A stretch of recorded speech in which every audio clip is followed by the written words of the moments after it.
रो रो कर मना लूंगा माँ, बेटा हूँ तुम्हारा, मेरे आंसुओं से तेरे चरण धोकर प्रसाद पालूंगा माँ। माँ तू ही तो काबा, तू ही तो काशी है माँ। माँ तू दुर्गा, तू चंडी, तू काली है माँ। माँ तू अपने भक्तों की रक्षा करने वाली है माँ। माँ तू ही अपने भक्तों की रक्षा करने वाली है माँ।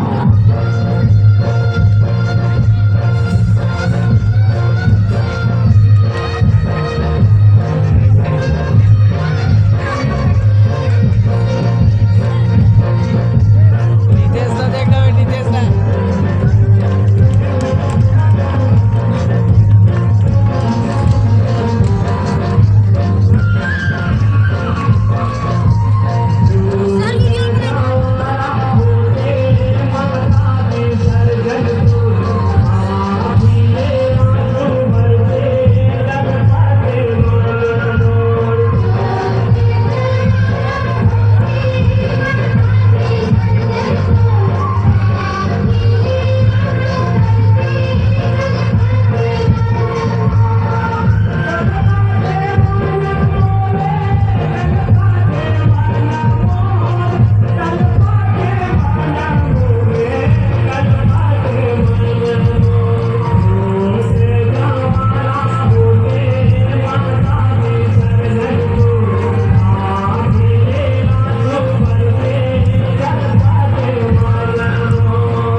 मोर चराना चराना बली जाय हो माँ।